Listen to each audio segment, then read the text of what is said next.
काल आपण बघितलं असेल पंढरपूर शहरामध्ये त्या ठिकाणी एक ट्रकवाल्याला त्या 2,000 रुपये ट्रॅफिक पोलिसनी घेतले आणि परत पुढे गेल्यानंतर त्याच्यावर ऑनलाईनचा 1,000 रुपयाचा दंड केला।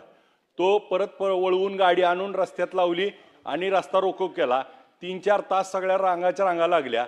आपले सन्माननीय सदस्य आमदार राजूभाऊ खोरे साहेब त्या ठिकाणी गेले आणि मग तिथं असणारा पंढरपूर शहरचे पीआय दशरथ वाघमोडे हे किती मोजोरपणे वागत होते।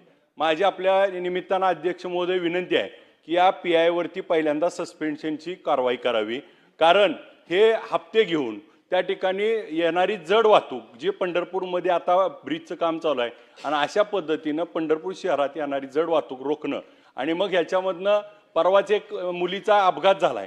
तर आपल्याला या निमित्तानं विनंती करतो अध्यक्ष महोदय की हा जो पीआय आहे ते त्या ठिकाणी सातत्यानं तिथं ही वसुलीसाठी सगळ्या रस्त्याच्या कडेला ही पथकं नेमतात आणि वसुलीची जी मोहीम चालू आहे याच्यावर तातडीनं कारवाई करावी आणि ह्या दशरथ वाघमोडेंना निलंबित करावं। कालच्या प्रकरणाची चौकशी सखोल करून यामध्ये दोषी असणाऱ्यावर कारवाई करावी।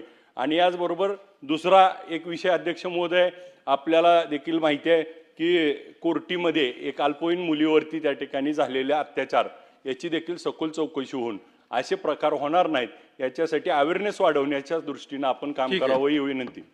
शासनाने याच्यावरती उचित कारवाई करावी, सखोल चौकशी करून उचित कारवाई